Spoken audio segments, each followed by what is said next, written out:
From the spaceport gates, exchanging brief greetings with the guards, I took a last look at the Carsa.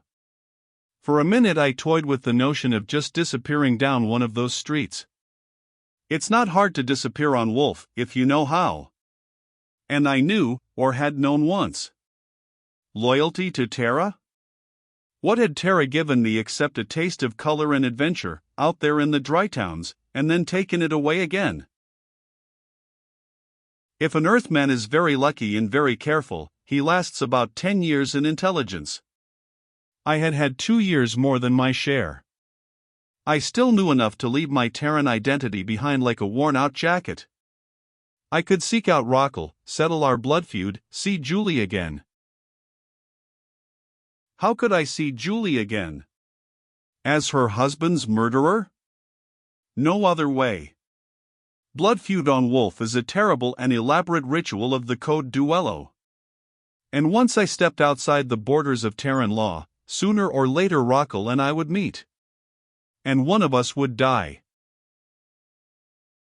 I looked back, just once, at the dark rambling streets away from the square. Then I turned toward the blue-white lights that hurt my eyes, and the starship that loomed, huge and hateful, before me. A steward in white took my fingerprint and led me to a coffin-sized chamber. He brought me coffee and sandwiches I hadn't, after all, eaten in the spaceport cafe, then got me into the skyhook and strapped me, deftly and firmly, into the acceleration cushions, tugging at the garrison belts until I ached all over. A long needle went into my arm, the narcotic that would keep me safely drowsy all through the terrible tug of interstellar acceleration. Doors clanged, buzzers vibrated lower down in the ship, men tramped the corridors calling to one another in the language of the spaceports. I understood one word in 4. I shut my eyes, not caring. At the end of the trip there would be another star, another world, another language. Another life. I had spent all my adult life on Wolf. Julie had been a child under the red star. But it was a pair of wide crimson eyes and black hair combed into ringlets like spun black glass that went down with me into the bottomless pit of sleep. Someone was shaking me. Ah, come on, Cargill. Wake up, man. Shake your boots. My mouth, foul-tasting and stiff, fumbled at the shapes of words. What happened? Why want? My eyes throbbed. When I got them open I saw 2 men in black leathers bending over me. We were still inside gravity. Get out of the skyhook. You're coming with us. What even through the layers of the sedative, that got to me. Only a criminal, under interstellar law, can be removed from a passage-paid starship once he has formally checked in on board. I was legally, at this moment, on my planet of destination. I haven't been charged. Did I say you had? Snapped one man. Shut up, he's doped, the other said hurriedly. Look, he continued, pronouncing every word loudly and distinctly, get up now, and come with us. The coordinator will hold up blastoff if we don't get off in 3 minutes, and operations will scream. Come on, please. Then I was stumbling along the lighted, empty corridor, swaying between the 2 men, foggily realizing the crew must think me a fugitive caught trying to leave the planet. The locks dilated. A uniformed spaceman watched us, fussily regarding a chronometer. He fretted. The dispatcher's office. We're doing the best we can, the Space Force man said. Can you walk, Cargill? I could, though my feet were a little shaky on the ladders. The violet moonlight had deepened to mauve, and gusty winds spun tendrils of grit across my face. The Space Force men shepherded me, one on either side, to the gateway. What the hell is all this? Is something wrong with my pass? The guard shook his head. How would I know? Magnuson put out the order, "Take it up with him." "Believe me," I muttered, "I will." They looked at each other. "Hell," said one, "he's not under arrest, we don't have to haul him around like a convict." "Can you walk all right now, Cargill? You know where the Secret Service office is, don't you?" "Floor 38. The chief wants you, and make it fast." I knew it made no sense to ask questions, they obviously knew no more than I did. I asked anyhow. "Are they holding the ship for me? I'm supposed to be leaving on it." "Not that one," the guard answered, jerking his head toward the spaceport. I looked back just in time to see the dust-dimmed ship leap upward, briefly whitened in the field searchlights, and vanish into the surging clouds above. My head was clearing fast, and anger speeded up the process. The HQ building was empty in the chill silence of just before dawn. I had to rout out a dozing elevator operator, and as the lift swooped upward my anger rose with it. I wasn't working for Magnuson anymore. What right had he, or anybody, to grab me off an outbound starship like a criminal? By the time I barged into his office, I was spoiling for a fight. The Secret Service office was full of grayish-pink morning and yellow lights left on from the night before. Magnuson, at his desk, looked as if he'd slept in his rumpled uniform. He was a big bull of a man, and his littered desk looked, as always, like the track of a typhoon in the salt flats. The clutter was weighted down, here and there, with solid opaque cubes of the 5 Magnuson youngsters, and as usual, Magnuson was fiddling with one of the cubes.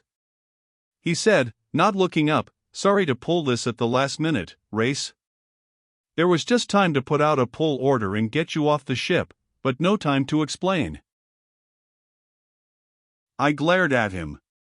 "Seems I can't even get off the planet without trouble. You raised hell all the time I was here, but when I try to leave, what is this, anyhow?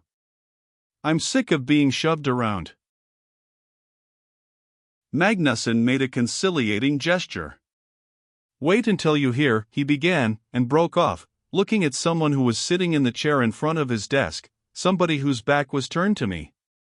Then the person twisted and I stopped cold, blinking, and wondering if this were a hallucination and I'd wake up in the starship Skyhook, far out in space. Then the woman cried, "Race, Race! Don't you know me?" I took one dazed step and another. Then she flew across the space between us, her thin arms tangling around my neck, and I caught her up, still disbelieving. "Julie!" "Oh, Race, I thought I'd die when Mac told me you were leaving tonight.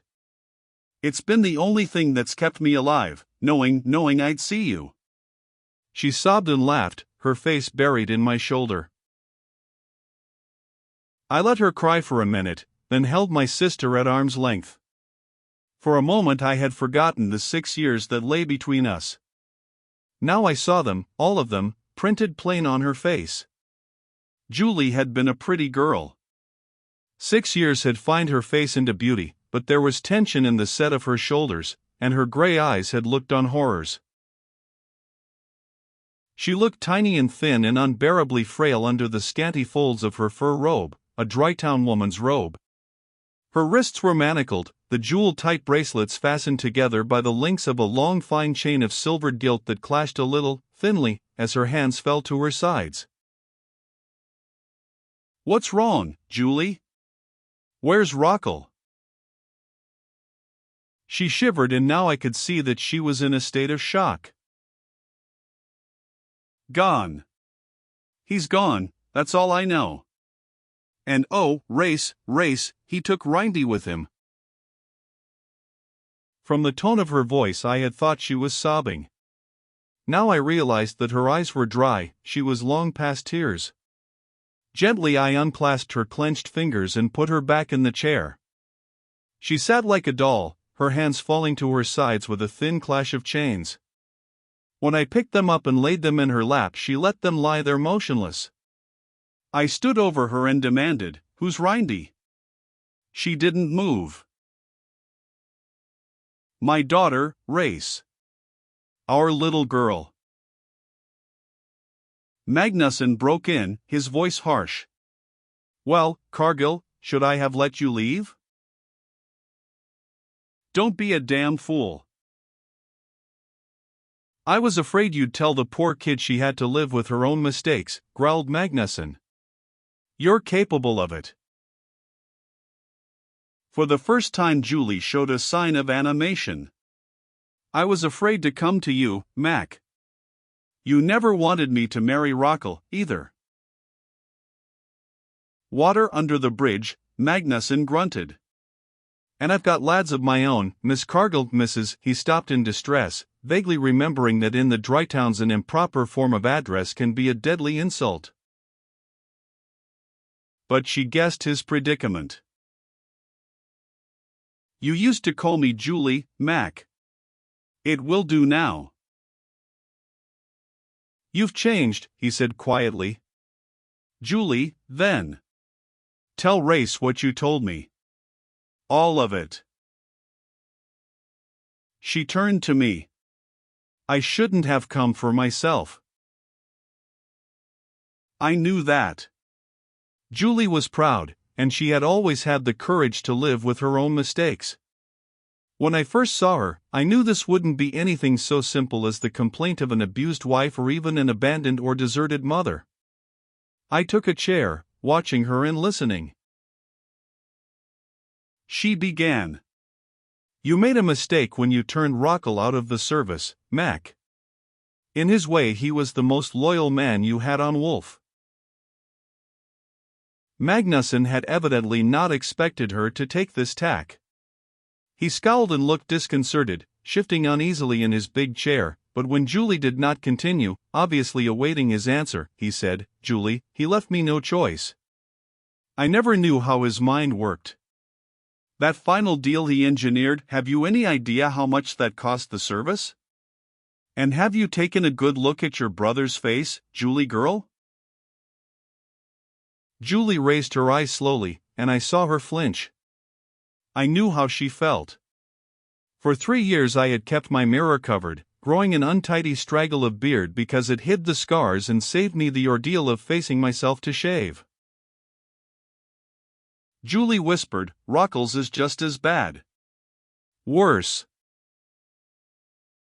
"That's some satisfaction," I said, and Max stared at us, baffled. Even now I don't know what it was all about.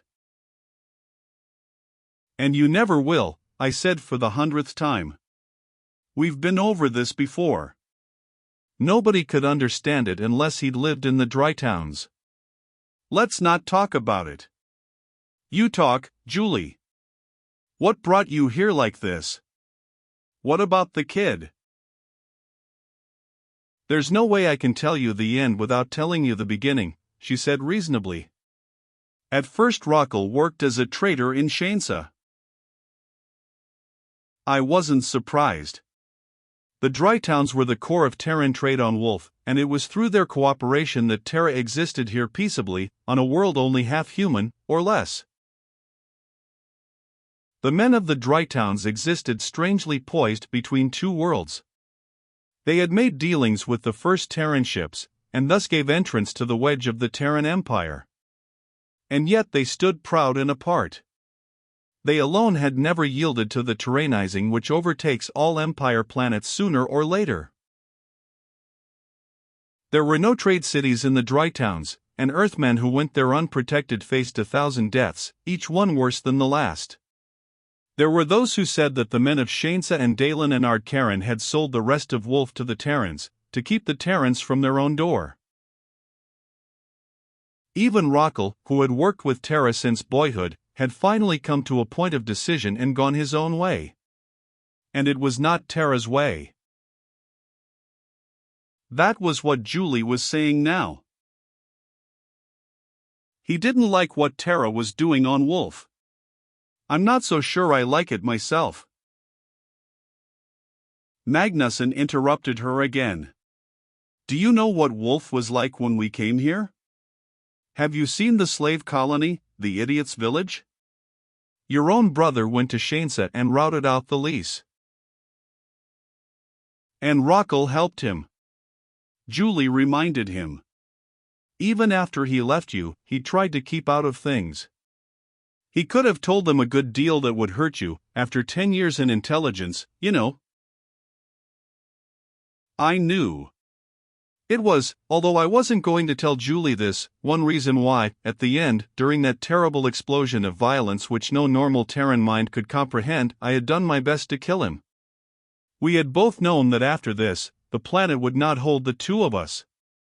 We could both go on living only by dividing it unevenly. I had been given the slow death of the Terran zone. And he had all the rest.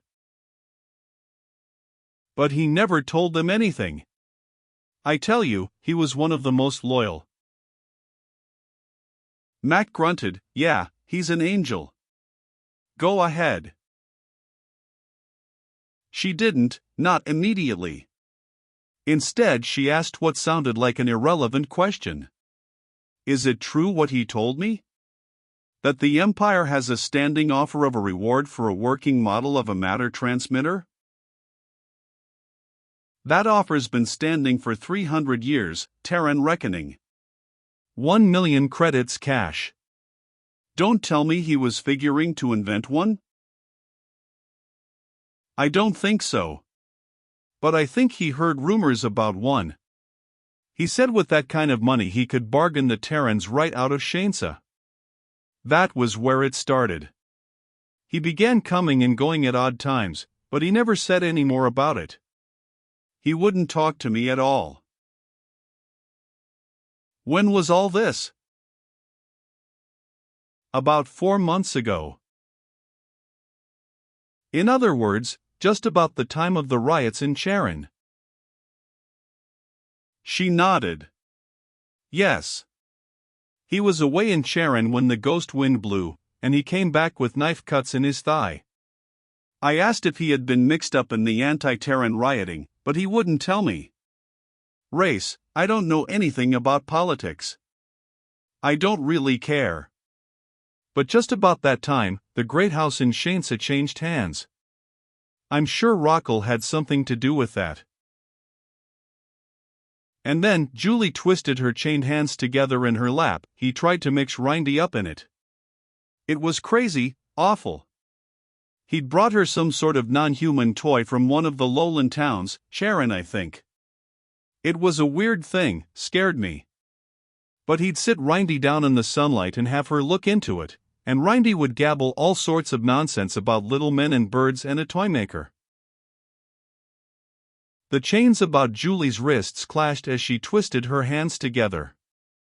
I stared somberly at the fetters. The chain, which was long, did not really hamper her movements much. Such chains were symbolic ornaments, and most Drytown women went all their lives with fettered hands.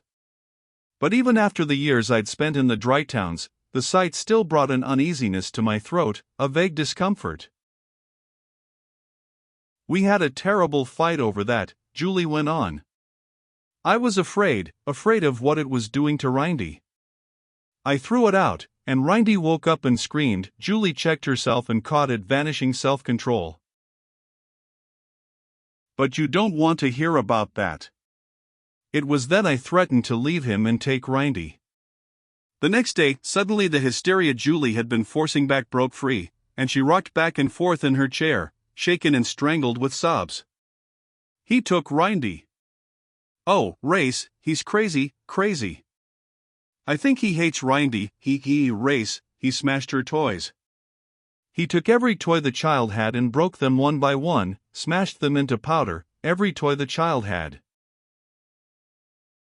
Julie, please, please, Magnuson pleaded, shaken. If we're dealing with a maniac. I don't dare think he'd harm her. He warned me not to come here, or I'd never see her again, but if it meant war against Terra I had to come. But Mac, please, don't do anything against him, please, please. He's got my baby, he's got my little girl. Her voice failed and she buried her face in her hands. Mac picked up the solid opaque cube of his 5-year-old son and turned it between his pudgy fingers, saying unhappily, "Julie, we'll take every precaution. But can't you see, we've got to get him? If there's a question of a matter transmitter, or anything like that, in the hands of Tara's enemies." I could see that, too, but Julie's agonized face came between me and the picture of disaster. I clenched my fist around the chair arm, not surprised to see the fragile plastic buckle crack and split under my grip. If it had been Rockel's neck. "Mac, let me handle this." "Julie, shall I find Rindy for you?" A hope was born in her ravaged face and died while I looked. "Race, he'd kill you. Or have you killed?" "He'd try," I admitted. The moment Rockel knew I was outside the Terran zone, I'd walk with death. I had accepted the code during my years in Shansa. But now I was an Earthman and felt only contempt. "Can't you see? Once he knows I'm at large, that very code of his will force him to abandon any intrigue, whatever you call it, conspiracy, and come after me first. That way we do two things: we get him out of hiding, and we get him out of the conspiracy, if there is one." I looked at the shaking Julie and something snapped. I stooped and lifted her, not gently, my hands biting her shoulders. "And I won't kill him, do you hear? He may wish I had. By the time I get through with him, I'll beat the living hell out of him. I'll cram my fists down his throat. But I'll settle it with him like an Earthman. I won't kill him. Hear me, Julie? Because that's the worst thing I could do to him, catch him and let him live afterward." Magnuson stepped toward me and pried my crushing hands off her arms. Julie rubbed the bruises mechanically, not knowing she was doing it. "Mac said, you can't do it, Cargill. You wouldn't get as far as Dalen. You haven't been out of the zone in 6 years. Besides..." His eyes rested full on my face. "I hate to say this, Race, but damn it, man, go and take a good look at yourself in a mirror. Do you think I'd ever have pulled you off the Secret Service otherwise? How in hell can you disguise yourself now?" "There are plenty of scarred men in the dry towns," I said. "Rockel will remember my scars, but I don't think anyone else would look twice." Magnuson walked to the window. His huge form bulked against the light, perceptibly darkening the office. He looked over the faraway panorama, the neat bright trade city below and the vast wilderness lying outside. I could almost hear the wheels grinding in his head. Finally he swung around. "Race, I've heard these rumors before. But you're the only man I could have sent to track them down, and I wouldn't send you out in cold blood to be killed. I won't now. Space Force will pick him up." I heard the harsh inward gasp of Julie's breath and said, "Damn it, no. The first move you make I couldn't finish." Rindy was in his hands, and when I knew Rockel, he hadn't been given to making idle threats. We all three knew what Rockel might do at the first hint of the long arm of Terran law reaching out for him. I said, "For God's sake, let's keep Space Force out of it. Let it look like a personal matter between Rockel and me, and let us settle it on those terms. Remember, he's got the kid." Magnuson sighed. Again he picked up one of the cubes and stared into the clear plastic, where the three-dimensional image of a 9-year-old girl looked out at him, smiling and innocent. His face was transparent as the plastic cube. "Mac acts tough, but he has 5 kids and he is as soft as a dish of pudding where a kid is concerned." "I know. Another thing, too. If we send out Space Force, after all the riots, how many Terrans are on this planet? A few thousand, no more. What chance would we have if it turned into a full-scale rebellion? None at all, unless we wanted to order a massacre. Sure, we have bombs and disc guns and all that. But would we dare to use them? And where would we be after that? We're here to keep the pot from boiling over, to keep out of planetary incidents, not push them along to a point where bluff won't work. That's why we've got to pick up Rockall before this gets out of hand.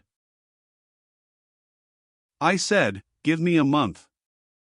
Then you can move in, if you have to. Rockall can't do much against Terra in that time. And I might be able to keep Rindy out of it. Magnussen stared at me, hard-eyed. If you do this against my advice, I won't be able to step in and pull you out of a jam later on, you know. And God help you if you start up the machines and can't stop them. I knew that. A month wasn't much.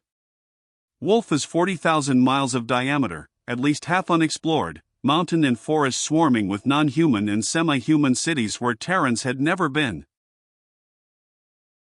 Finding Rockall, or any one man, would be like picking out one star in the Andromeda Nebula. Not impossible. Not quite impossible. Mac's eyes wandered again to his child's face, deep in the transparent cube. He turned it in his hands. Okay, Cargill, he said slowly, so we're all crazy. I'll be crazy too. Try it your way.